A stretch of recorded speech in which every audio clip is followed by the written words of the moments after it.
প্রিয় দর্শক বন্ধুরা, আসসালামু আলাইকুম। আশা করি সকলে ভালো আছেন। আল্লাহর অশেষ রহমতে আমিও ভালো আছি। আপনাদের মাঝে নতুন একটি ভিডিও নিয়ে আসলাম।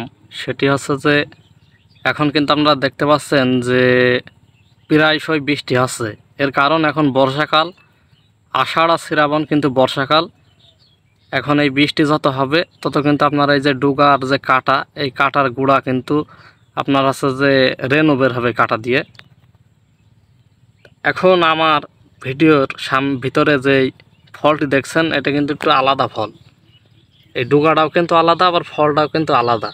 এটা কিন্তু আপনার এই যে সাদা জাতের ওই ড্রাগন, ভিতরে কিন্তু আছে সাদা। আর এই ফলটার বাহিরে রং কিন্তু লালই হয়, কিন্তু ভিতরে কাটলে হয় সাদা।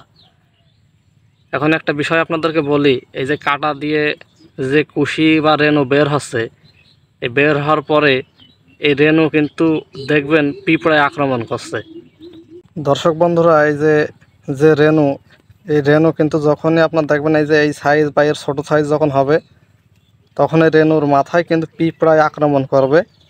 এই পিঁপড়ায় কিন্তু এই মাথাগুলো খেয়ে ফেলে। এই মাথার যে আছে যে এই যে অংশ, এইটুকুন খেয়ে ফেলার ফলে এই ফুলটা যখন ফোটে তখন এই ফুলটা কিন্তু অতটা পুষ্ট থাকে না। এই ফুলটা তখন কিন্তু আছে যে আপনার পুষ্ট যখন থাকে না, তখন কিন্তু এই ফল থেকে যে ফুল হয়, সেই ফুলটা এই ফল কিন্তু ছোট হয়। যে যে ফুলটা দেখছেন, এই যে এর মাথায় যদি পিঁপড়া আক্রমণ করে, এই ফুলটা ফোটার সময় কিন্তু ফুলভাবে মানে পুরা ফুটবে না, আবার ফলটা হবে আকার হবে ছোট।